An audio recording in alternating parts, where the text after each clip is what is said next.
Hello everyone, welcome to our channel. In this video we shall discuss the daily editorial analysis of The Hindu. चलिए आज का newspaper उठाते हैं। 11th मई है आज और आज कौन कौन से एडिटोरियल्स आपको कवर करने चाहिए ये हैं आपके सामने। देखिए सिर्फ और सिर्फ दो एडिटोरियल्स के ऊपर आपने फोकस करना है, बाकी सारे एडिटोरियल्स ऑब्सोलीट हैं। I would suggest that you should not read these editorials. थोड़ा समय बर्बाद नहीं करना है, फोकस करके काम चलना है, काम करना चाहिए। रीजन बीइंग, फॉर एग्जांपल, आपको लग सकता है कि ये दो एडिटोरियल्स पढ़ने लायक हैं, लेकिन इन दोनों एडिटोरियल्स के बारे में अगर आपको जानना है तो what you can do is कि हमारी पिछले एडिटोरियल एनालिसिस की वीडियोस आप अगर ऑलरेडी फॉलो कर रहे हैं तो इसकी आपको पढ़ने की जरूरत नहीं पड़ेगी। सिमिलरली अगर आप बात करें the trend shaping the post COVID 19 world, now this is one editorial जो कि इंटरनेशनल रिलेशन से रिलेटेड है। मेंस में पूछा जा सकता है इसके ऊपर एक सवाल, तो इसे एक अलग एंगल से कवर करने के लिए, क्योंकि एक एक्स डिप्लोमैट हैं, फॉर्मर डिप्लोमैट हैं राकेश सूद जी, उन्होंने ये एडिटोरियल लिखा है, तो out of respect and out of curiosity कि उन्होंने क्या अपना पर्सपेक्टिव दिया है, उसको इस वजह से पढ़ना जरूरी है। The face of exploitation talks about जो हमारा लेबर क्राइसिस चल रहा है एंड उससे रिलेटेड जो सरकार का डिसीजन है, जिसमें उन्होंने करीब करीब 4 के आसपास ऐसे लेबर लॉज हैं जिनका जो इम्प्लीमेंटेशन है उसको सस्पेंड कर दिया है एंड उसमें कुछ रिलैक्सेशन दी है, तो उससे रिलेटेड ये एडिटोरियल है। उसमें क्या इंपॉर्टेंट एस्पेक्ट्स है एज फार एज एक यूपीएससी एस्पिरेंट कह लीजिए या जो इंटरव्यूज फेस कर रहे हैं, अगर आप इंटरव्यू आप फेस कर रहे हैं इस साल, तो आपको इन चीजों के बारे में पता होना चाहिए, उसकी जानकारी थोड़ी बहुत रहनी चाहिए। सिर्फ वही एस्पेक्ट हमने कवर करना है। चलिए शुरुआत करते हैं सबसे पहले एडिटोरियल की, the trends shaping the post COVID 19 world. Rakesh Sood ji ने एडिटोरियल लिखा है। नाउ 6 जियोपॉलिटिकल लाइंस हैं, जो 6 जियोपॉलिटिकल लाइंस इन ट्रेंड्स को जो है डिवाइड कर रही हैं, that will define the contours of the emerging global order. Asia ascending, US waning, जहां पे एशिया चढ़ रहा है, यूएस का डिक्लाइन आ रहा है। नाउ सबसे पहली चीज, जो सबसे पहला कह लीजिए जियोपॉलिटिकल लाइन है, that is basically Asia ascending and US winning.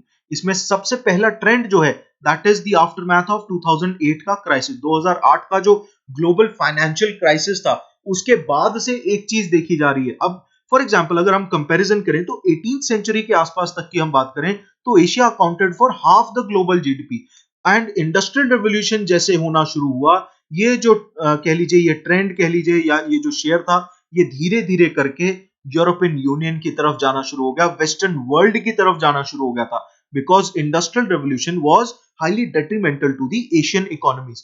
Industrial revolution में किसका कह लीजिए एक्सप्लॉयटेशन हुआ? It was the exploitation of the colonial world, है ना।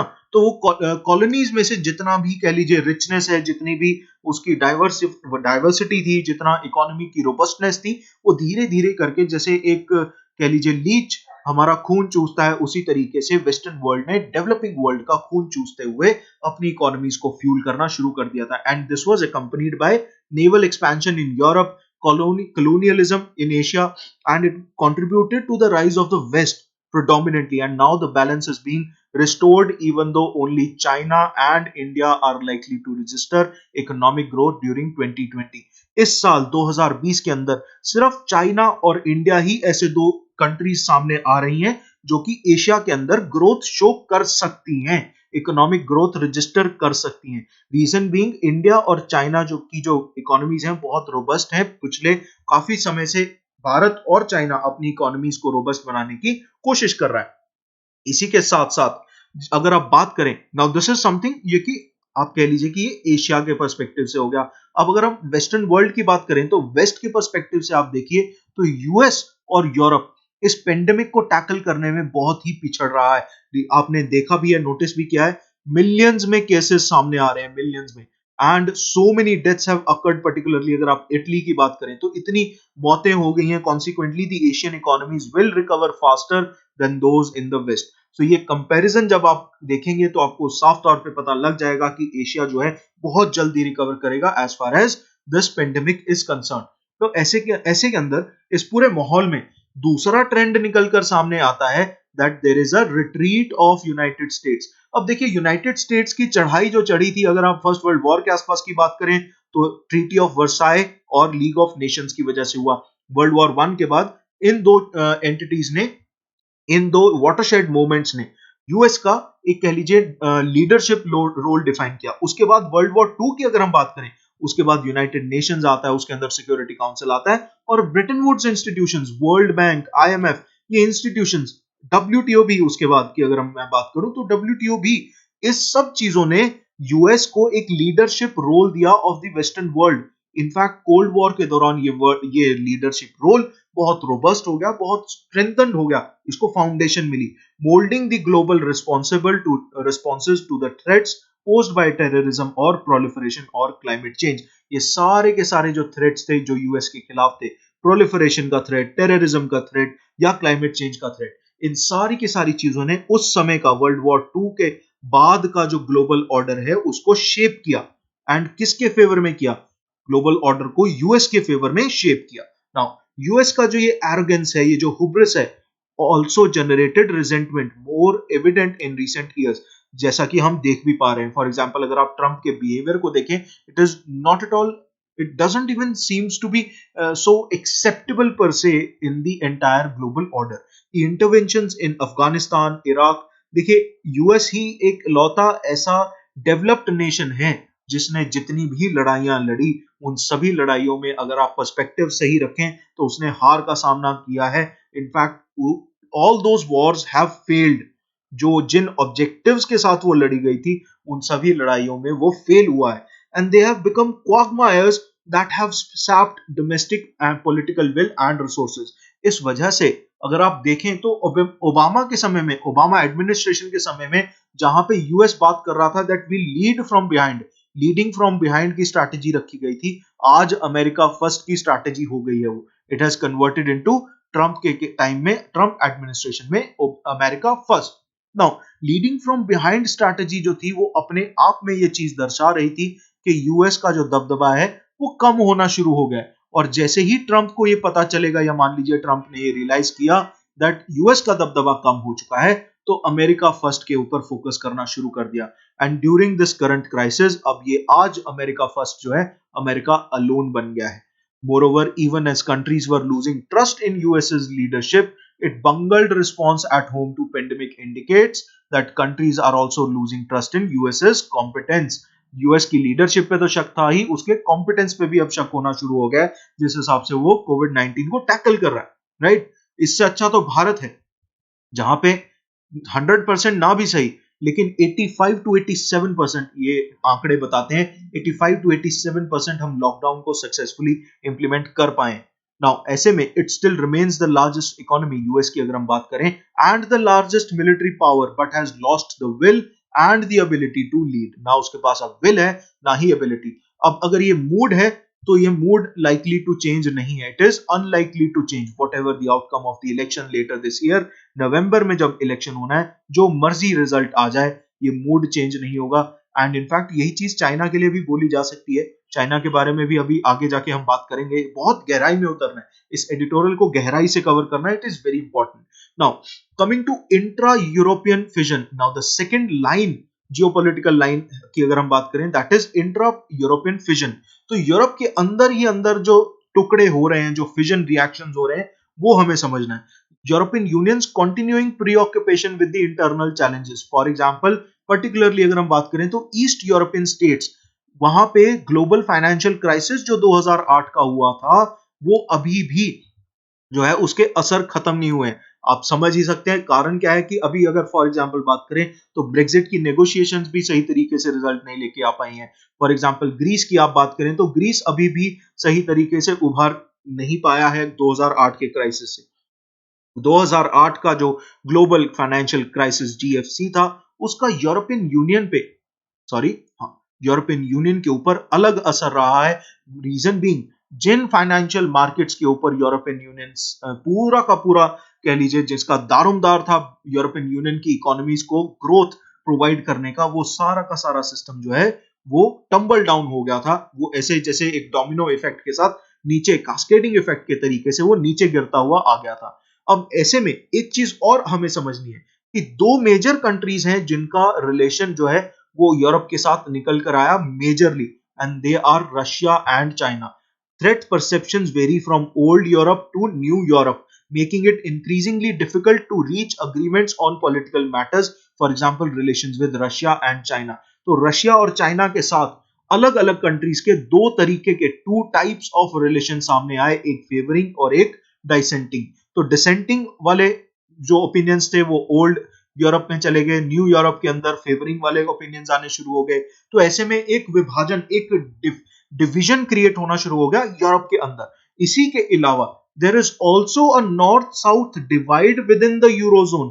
यूरोजोन के अंदर नॉर्थ साउथ डिवाइड है। फॉर एग्जांपल अगर आप इटली की बात करें तो Italy is one country, Greece की भी आप बात कीजिए तो दिस इज वन कंट्रीज, ये वो कंट्रीज हैं जो साउथ में है। नॉर्थ वाली कंट्रीज साउथ को नहीं पसंद कर रही, साउथ वाली कंट्रीज नॉर्थ को नहीं पसंद कर रही। नॉर्थ वाली कंट्रीज ये कह रही हैं कि जो साउथ के जो इश्यूज हैं they are not bound to help them out. तो strains showed up when austerity measures were imposed on Greece, Italy, Spain and Portugal a decade ago by the European Central Bank, persuaded by the fiscally conservative Austria, Germany and Netherlands। उन्होंने जबरदस्ती austerity measures जो हैं इन countries के ऊपर impose करने शुरू कर दिए थे। इसके अलावा there is also a trans-Atlantic divide which is aggravating as an intra-European rift. Rising populism has given greater voice to Eurosceptics and permitted some European Union members to espouse the virtues of illiberal democracy. Illiberal democracy का मतलब ये है, for example, there are so many countries. For example, अगर आप Denmark की बात करें, Denmark में in particularly अभी recently एक सर्वे हुआ था जहां पे लोगों ने ये बात बोली कि हम अपने बहुत सारे राइट्स को लेट गो ऑफ कर सकते हैं। We can let go of our rights अगर हमें इस कोविड 19 से बचना है। तो हमें मंजूर है कि अगर हमसे सरकार कुछ हमारे हक छीन लेती है तो these are the kind of illiberal democracies that are coming up. तो ये विचारधारा बढ़ रही है, ये थोड़ी सी ज्यादा तूल पकड़ रही है। एंड इनफैक्ट रिसेंटली अगर मैं बात करूं यूरोपियन यूनियन की तरफ से, तो यूरोपियन सेंट्रल बैंक की एक स्टेटमेंट आई थी कि European Central Bank is not here to close spreads. For example particularly अगर मैं बोलूं तो ये इटली के अंदर जो स्प्रेड था उसको कंटेन करने के लिए यूरोपियन सेंट्रल बैंक से जब मदद मांगी गई थी तो उन्होंने मना कर दिया था। This undermined any solidarity the Italians had felt as they battled with the pandemic and the growing borrowing costs. तो उनका जो खर्चा बढ़ रहा था, उनकी मुसीबतें बढ़ गई आफ्टर दिस पर्टिकुलर स्टेटमेंट। तो यूरोप अपने आप में अंदर ही अंदर इंटरनल चैलेंजेस से जूझ रहा है। एंड इसी के अलावा एक चीज और आ जाती है इसमें, वो है शेंजन वीजा, या जिसको आप फ्री बॉर्डर मूवमेंट भी कहते हैं। तो ये जो फ्री बॉर्डर मूवमेंट वाला शेंजन वीजा था, that has already become a victim of the pandemic. European union अब बहुत सारे लोग जो हैं वो, जिसको आप कहते हैं प्रोटेक्शनिज्म की तरफ जा रहे हैं, बॉर्डर सील हो रहे हैं। एंड ये जो शेंजन वीजा था ये बेसिकली यूरोपियन आइडेंटिटी का एक बहुत अहम हिस्सा था। Now the European Union will need considerable soul searching to rediscover the limits of free movement of goods, services, capital and people। देखिए, जब सबसे पहले लोग मूव करते हैं, फिर कैपिटल मूव करता है, फिर सर्विसेज मूव करती हैं और गुड्स मूव करते हैं। तो अगर लोगों की ही मूवमेंट रुक जाएगी, the underlying theme of European experiment of shared sovereignty, ये जो शेयर्ड सॉवरेनिटी का कॉन्सेप्ट है, यही अगर हिल जाएगा तो इस शेंजन वीजा का क्या रोल रहेगा और किस तरीके से आप यूरोपियन आइडेंटिटी को एस्टैब्लिश करेंगे, ये सोचने वाली बात हो जाती है। तो इसके अलावा देखिए, ये जितनी भी हम चीजें डिस्कस कर रहे हैं, for example let's talk about Asia ascending, US waning and ये intra European fission, and now talking about rising China. और इसके अलावा भी लेट्स टॉक अबाउट के और कौन कौन से हैं, फेडिंग ऑर्गेनाइजेशन है, राइट। उसके अलावा we have the energy factor. तो ये सारी की सारी है हमारी जियोपॉलिटिकल लाइंस, जिसका हमें ट्रेंड समझना होगा, जिससे हमारा कोविड 19 के बाद का जो वर्ल्ड ऑर्डर है वो शेप लेगा, है ना। तो उस चीज को हम समझते हुए चलते हैं। अब फोर्थ ट्रेंड, अब चौथा ट्रेंड क्या सामने आया है, related to the first one is the emergence of a stronger and more assertive China. जहां पे यूएस वेनिंग है, यूएस का डिक्लाइन आ रहा है, वहीं चाइना का राइज आ रहा है। फॉर एग्जाम्पल अगर आप बात करें तो डब्ल्यूएचओ का भी चीफ जो है, WHO इज फेवरिंग चाइना। ये हमें बहुत लोगों को साफ तौर पे दिख रहा है कि चाइना फेवरिंग स्टेटमेंट्स पास की जा रही हैं। While China's growing economic role has been visible since it joined the World Trade Organization, its more assertive posture has taken shape under Xi Jinping's leadership। तो ये अभी प्रेजेंट लीडरशिप के अंदर ही ये ज्यादा देखा जा रहा है। लेकिन इसके ऊपर ओवर एंड अबव आपको ये भी समझना पड़ेगा कि उन्होंने जो चाइनीज सुप्रीमो है, उनका जो अनप्रेसिडेंटेड सेंट्रलाइजेशन ऑफ पावर है, and with the removal of the two term limit, जो पहले जैसे यूएस के अंदर टू टर्म लिमिट है एक प्रेसिडेंट के ऊपर, उसी तरह से शी जिनपिंग के ऊपर जो टू टर्म्स की लिमिट लगाई गई थी उसको दूर कर दिया गया है. It has made it clear that he will continue beyond 2022 के बाद भी he will remain in power. तो जिस तरीके से अनप्रेसिडेंटेड लेवल की सेंट्रलाइजेशन ऑफ पावर अभी तक हमने देखी है चाइना में, उसकी ग्रोथ ही होने वाली है, वो कम नहीं होगा. और उसके ऊपर ओवर एंड अबव अगर आप यूएस चाइना रिलेशनशिप की बात करें, it has move from cooperation to competition. जहां ट्रम्प जब आए तो उस समय चाइना के साथ जो ताल्लुकात थे वो कोऑपरेशन के थे. आज कंपटीशन की बात आ गई है. एंड सिमिलरली इस ब्रैकेट के अंदर इंडिया को भी थोड़ा सतर्क रहना होगा. कारण यह है कि इंडिया के बारे में भी यूएस यही सेम चीज सोचता है. And now with the trade and technology Wars, for example आपको पता है हुआवे के साथ क्या हुआ था. हुआवे के साथ क्या हुआ था वो अगर आपको पता ही है तो आपको टेक्नोलॉजी वॉर्स, ट्रेड वॉर्स के बारे में जानकारी होगी. It is moving steadily to confrontation. अब धीरे धीरे कोऑपरेशन से कंपटीशन, कंपटीशन से कॉन्फ्रंटेशन, आपसी लड़ाई मनमुटाव में बढ़ रही है बात. A partial economic decoupling has begin and will gather more greater momentum. अब कारण क्या है? कारण है कोविड-19. कोविड-19 में यूएस जो है वो जिम्मेदार ठहराता है चाइना को. Chinese assertiveness has raised concerns, first in its neighborhood and now in the US. अब जहां जहां पे फॉर एग्जांपल साउथ चाइना सी की भी अगर हम बात करें तो एक कह लीजिए कि जब भी चाइना की बात होती है, पर्टिकुलरली अगर आप इंडियन हैं या आप कह लीजिए किसी और कंट्री को भी बिलोंग करते हैं, तो ऐसा फील होता है whenever we talk about China, तो it feels as if something is stuck in our throat that we cannot chew it and neither can we उसको गल्प भी नहीं कर सकते हैं, उसको च्यू भी नहीं कर सकते हैं. तो ऐसी हड्डी फंसी हुई है चाइना के रूप में दुनिया के गले में. तो ये चीज अगर आपको समझ आ जाती है या आपको रोल चाइना का समझ आ जाता है, then you can easily work on writing answers on this topic. Now इसके अलावा चाइना अपने signature belt and road initiative, जो भारत के पाकिस्तान ऑक्यूपाइड कश्मीर उस हिस्से से भी, मैं वैसे पीओके नहीं लिखता हूं, मैं जम्मू एंड कश्मीर लिखना पसंद करता हूं, तो जम्मू कश्मीर का जो हिस्सा पाकिस्तान में फंसा हुआ है उस हिस्से में से अपने बेल्ट एंड रोड इनिशिएटिव को लेके भी जा रहा है. And it seeks to connect China to Eurasia and Africa. Eurasia और अफ्रीका है क्या? चाइनीज मैन्युफैक्चर्ड गुड्स और सर्विसेज के लिए मार्केट्स हैं through both maritime and land routes. तो मैरीटाइम रूट्स और लैंड रूट्स दोनों तरफ से it is investing trillions of US dollars in the infrastructure building as a kind of preemptive move. Preemptive मतलब आप पहले से ही उसका अंदाजा लगा लेते हैं, ऐसी मूव. तो वो एक प्रीएम्प्टिव मूव हो जाती है, preemptive move against any US attempts to containment. अगर यूएस चाइना को कंटेन करने की कोशिश करता है तो चाइना की ये प्रीएम्प्टिव स्ट्राइक कह लीजिए या प्रीएम्प्टिव मूव कह लीजिए, जैसे कि प्रीएम्प्टिव स्ट्राइक भारत ने बालाकोट में भी की थी, तो ये एक तरीके की प्रीएम्प्टिव स्ट्राइक है चाइना की अगेंस्ट यूएसएस अटेम्प्ट्स. ठीक है जी. अब उसके ओवर एंड अबव एक तरफ यूएस फेड डाउन हो रहा है, यूरोपियन यूनियन वीक होता जा रहा है, चाइना का राइज हो रहा है, उसके over and above the organisations are fading. आप बात करिए डब्ल्यूएचओ की, तो रिसेंटली डब्ल्यूएचओ के साथ यही इशू हुआ है. अब डब्ल्यूएचओ को अंडरमाइन करने का एक और तरीका भी है, वो ये है, फॉर एग्जांपल डब्ल्यूएचओ का काम है हेल्थ सेक्टर में, ग्लोबल हेल्थ में इन्वेस्टमेंट करना. लेकिन अभी रिसेंटली ये देखा गया कि वर्ल्ड बैंक ने, अगर खर्चा वर्ल्ड बैंक का देखें तो वर्ल्ड बैंक ने 250% डब्ल्यूएचओ के बजट से 250 गुना जो है, 2.5 गुना, सॉरी 2.5 टाइम्स या 250% of WHO budget on global health, उतना खर्चा किया.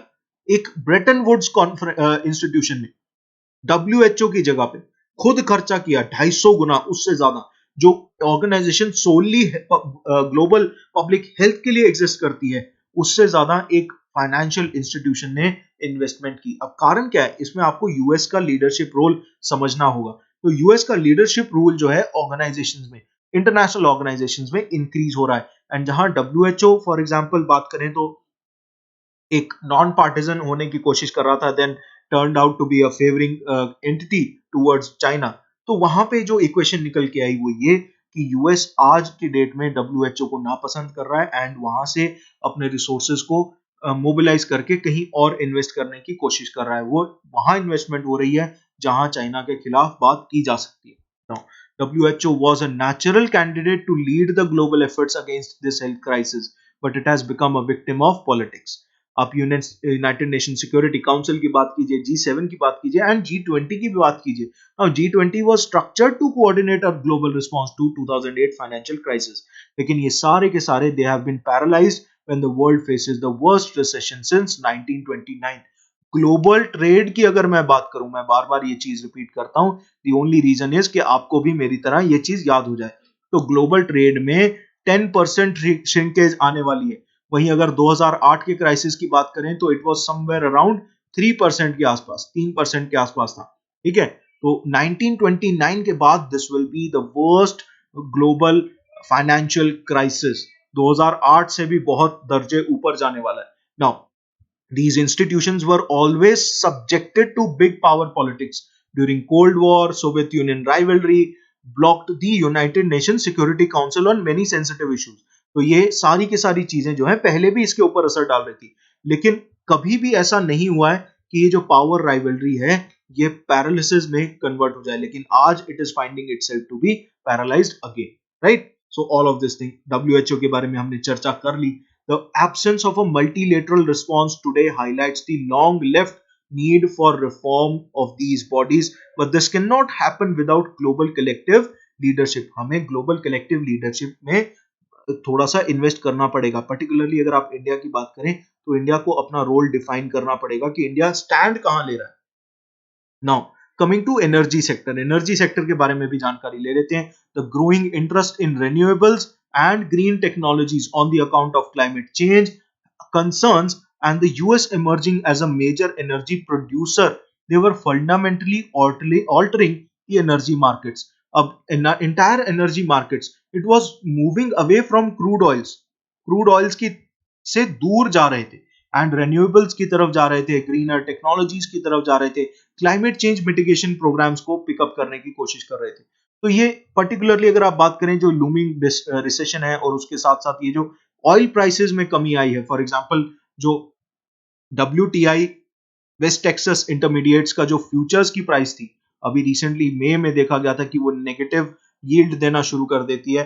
तो उसके बारे में भी मैंने एक वीडियो में एनालिसिस दिया है, मेक श्योर कि आप उस वीडियो को भी देख लें. तो this will exacerbate the internal tensions in West Asia. जो वेस्ट एशिया है उसमें ऑलरेडी बहुत ज्यादा जियोपॉलिटिकल इश्यूज चल रहे हैं. यमन की बात कीजिए आप, इराक की बात कीजिए आप, बात कीजिए ईरान की, तो इतना ज्यादा टर्मोइल चल रहा है. सऊदी अरेबिया में भी अगर आप बात करें तो पॉलिटिकल इश्यूज चल रहे थे, राइवलरीज चल रही थी, जिसमें खाशोगी का एक असैसिनेशन भी सामने आता है, which are sole now these countries they are solely dependent on oil revenues. अगर ये चीज खत्म हो जाती है तो इंटरनल टेंशन बढ़नी शुरू हो जाएंगी. जब तक तो आप कह लीजिए सेल्फ रिलायंट है, सेल्फ सफिशिएंट है, आपको अच्छे रेवेन्यूज आ रहे हैं, आप इकोनॉमिकली स्ट्रांग हैं, तब तक आपकी ये इंटरनल टेंशंस दबी रहती हैं. जैसे ही वो हट जाता है गरीबी दिखनी शुरू हो जाती है और ये टेंशन, इंटरनल पॉलिटिकल टेंशन सामने आनी शुरू हो जाती है. Now these long standing rivalries in the region have often led to local conflicts. लेकिन धीरे धीरे this will create political instability in the countries where regime structures are fragile. और ये चीजें वापस से देखने को मिल सकती हैं. A vaccine for novel coronavirus, possibly by the end of 2020, will help deal with this global health crisis. But these unfolding trends जो ये अभी चल रहे हैं, they have now been aggravated by more pernicious panic virus. तो ज्यादा panic virus जो अभी क्रिएट हुआ है, जो कोरोना वायरस से भी एक कदम आगे है, इस पैनिक की वजह से ये जो नए ट्रेंड्स निकल कर सामने आ रहे हैं, ये एग्रावेट ही होने वाले हैं, ये पीछे नहीं हटने वाले. Rising nationalism, protectionist responses, they will prolong this economic recession into a depression, sharpening inequalities and polarizations. तो हमें इन सब चीजों से बचकर चलना होगा. राकेश सूद जी ये कह रहे हैं कि आप ग्लोबलाइजेशन की तरफ जाओ. बेसिकली लास्ट लाइन में ये कह रहे हैं कि मल्टीलेटरलिज्म और सिलेक्टिव नहीं, जनरल ग्लोबलाइजेशन की तरफ जाना चाहिए. इनफैक्ट इंडिया शुड, ये मैं अपनी तरफ से बता रहा हूं, ये आप नोट कर लीजिएगा, India should find newer partners, नए पार्टनर्स ढूंढने चाहिए भारत को. For example there are so many South American countries जहां पे भारत अपने ट्रेड लिंक्स एस्टैब्लिश कर सकता है. अफ्रीका है, साउथ अमेरिका है, then we have so many Asian countries जिनके साथ भारत के ताल्लुकात अभी अच्छे नहीं है, उनको अच्छा किया जा सकता है, सुधारा जा सकता है. इन सब चीजों के ऊपर अगर भारत करता है काम, तो नए वर्ल्ड ऑर्डर के अंदर जो कि पोस्ट कोविड-19 वर्ल्ड ऑर्डर होगा, उसमें भारत का अहम योगदान रहेगा. Now moving on to the last editorial, the next editorial of today's video, the face of exploitation. यहाँ पे बात कर रहे हैं हम वर्कर्स के राइट्स और उनकी डिग्निटी के बारे में। नाउ इसमें सिर्फ और सिर्फ इतना ही देखना है जो आपको अभी स्क्रीन के ऊपर दिख रहा है, इससे ज्यादा इसमें नहीं देखना है।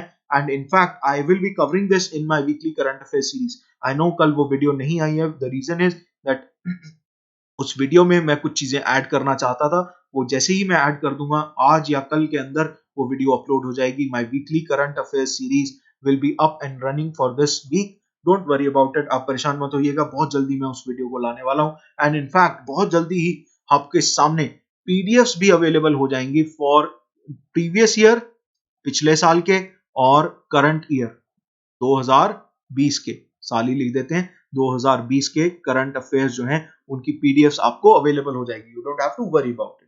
The face of exploitation. The governments are once again choosing to protect industry at the cost of workers' right and dignity. तो सरकारों को ऐसा नहीं करना चाहिए। कारण क्या है?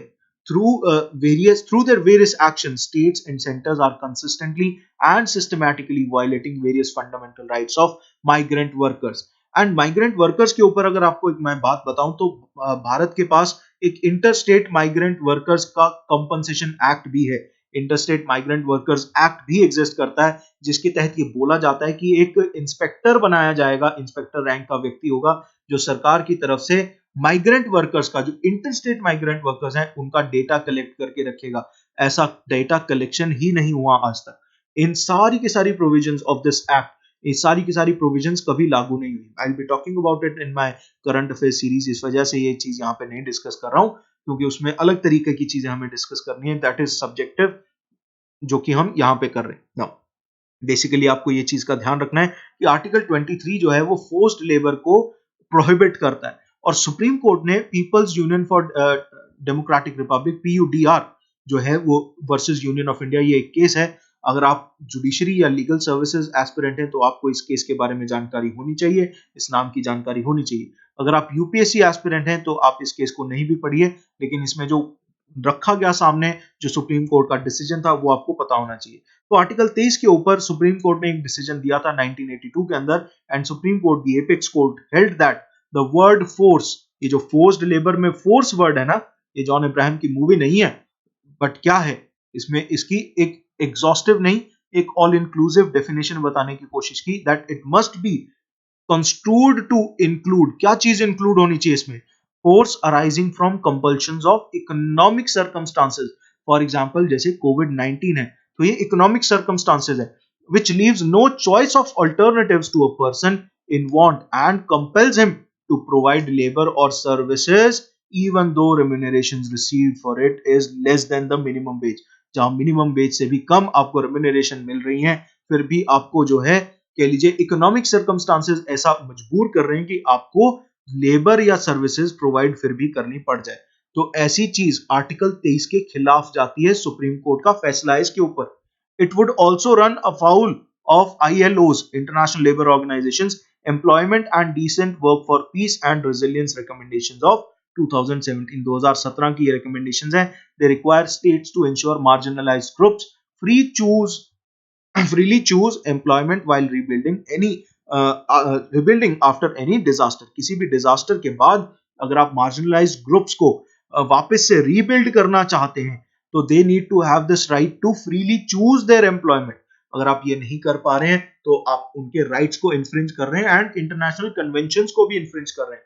दस वेरियस जो एमएचए की जो डायरेक्टिव्स हैं या स्टेट के जो ऑर्डिनेंसेस हैं, जिसको अगर सरकार फॉर एग्जांपल अगर स्टेट ये इसके ऊपर कोई भी ऑर्डिनेंस बनाती है तो उसको बेसिकली यूनियन से, सेंटर से अप्रूवल लेना पड़ता है। सेंटर से मतलब प्रेसिडेंट से अप्रूवल की जरूरत होती है किसी भी ऐसे कानून की। अगर हम बात करें इस एक्ट की लेजिस्लेटिव प्रोसेस की भी अगर आप बात करें, चाहे वो ऑर्डिनेंस हो, चाहे वो एक्ट हो, चाहे वो बिल हो, उसमें प्रेसिडेंट का असेंट और अप्रूवल जरूरी है। बिकॉज लेबर लॉज ये बात याद रखिएगा, labour laws are a part of third list. कौन सी लिस्ट? कंकरेंट लिस्ट, या थर्ड लिस्ट ऐसे लिख रहा हूं, तो कंकरेंट लिस्ट का पार्ट है लेबर लॉज। इस वजह से प्रेसिडेंट के अप्रूवल की जरूरत होती है। प्रीलिम्स में ये सवाल आ सकता है दोस्तों, इस चीज को आपने नोट कर लेना है।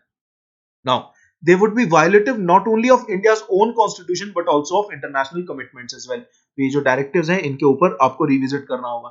अब ये डायरेक्टिव्स जो हैं basically they are to ramp up economic activity and nothing else. यहाँ पे आपने जो है वर्कर्स के इंटरेस्ट को सेफगार्ड नहीं किया, इसमें कोई दो राय नहीं। Industry leaders, ministers, bureaucrats, they have denied workers the dignity and respect that deserve as fellow humans. तो अभी अगर आप बात करें तो इंटरस्टेट माइग्रेंट वर्कर्स एक्ट के ऊपर अगर आपने काम किया होता, आपके जो इंस्पेक्टर लेवल के लोग हैं उन्होंने अगर काम किया होता और करप्शन नहीं हो रही होती एंड बड़े बड़े लूपहोल्स नहीं एग्जिस्ट करते होते, तो यहां डेफिनेटली आप माइग्रेंट क्राइसिस को बचा सकते थे। लेकिन ऐसा नहीं हुआ। कारण क्या है कि किसी ने भी वो रजिस्ट्री मेंटेन नहीं की थी। अगर वो रजिस्ट्री मेंटेन हो पाती तो भारत में सब प्रकार के इंटरस्टेट माइग्रेंट वर्कर्स का एक पूरा ब्यौरा होता, सबको पता होता कि हाँ ये भी लोग एग्जिस्ट करते हैं, कहाँ कितने एग्जिस्ट करते हैं, कौन कौन सी सर्विसेज में, कौन कौन सी एक्टिविटीज में एम्प्लॉयड है, सब पता होता। लेकिन ये चीज सरकार की तरफ से कह लीजिए कभी भी लागू नहीं हुई। This is not just for present government, ये सक्सेसिव गवर्नमेंट्स के सामने ये इशू आया है एंड किसी ने इसके ऊपर काम नहीं किया। नाउ अगर किया हो, आज भी अगर किया होता तो ये डेटा हमारे पास अवेलेबल होता। सिमिलरली अगर ये डेटा अवेलेबल होता तो आप माइग्रेंट वर्कर्स को उनकी जगह पर सही तरीके से पहुंचा पाते, जिस तरीके से आप बाहर से भारतीयों को यहां लेकर आ रहे हैं वापस भारत के अंदर। सिमिलरली आप इंटरस्टेट माइग्रेंट वर्कर्स को अपने अपने स्टेट्स तक पहुंचा पाते। अगर वो होता तो आपको ये आर्टिकल 23 वायलेट करने की जरूरत ना पड़ती, या फिर आईएलओ का employment and decent work for peace and resilience recommendations को वायलेट करने की जरूरत ना पड़ती। Now this autonomy over self is at the core of dignity. अपने ऊपर जो आपका अधिकार है कि आप क्या चीज चूज करते हैं क्या नहीं करते हैं, this is the core of dignity, a fundamental right. This is a fundamental right. ये आर्टिकल 23 तो छोड़िए, आर्टिकल 21 का भी हिस्सा बनता है। Until we develop a plan that respects this invisible 13 crore force, 13 crore की जो हमारी इंटरस्टेट माइग्रेंट्स की फोर्स, वर्क फोर्स है, उसको हम रिस्पेक्टफुली डेवलप नहीं करते एक प्लान के तौर पे, there can be no real revival of Indian economy और द सोसाइटी। तो हमें एज अ सोसाइटी भी इस बारे में सोचना चाहिए। ठीक है जी, thank you so much for watching this video. Make sure आप इस वीडियो को लाइक जरूर कीजिए, शेयर कीजिए अपने दोस्तों के साथ, मित्र बंधुओं के साथ, सखी सहेलियों के साथ। Subscribe to our channel and वो जो बेल आइकन है उस बेल आइकन को जरूर दबाइएगा, सब्सक्राइब कीजिएगा, शेयर कीजिएगा, लाइक कीजिएगा। आपको पसंद आए तो लाइक बटन दबाते हुए जाइएगा, थोड़ा सा कष्ट होगा लेकिन जरूर कीजिएगा। हाँ, बेल आइकन को याद रखिएगा, ये आपकी और हमारी दूरी को दूर करेगा। Thank you so much guys for watching this video. This is me signing off from Nyay Academy. Take care, bye bye and have an awesome day ahead.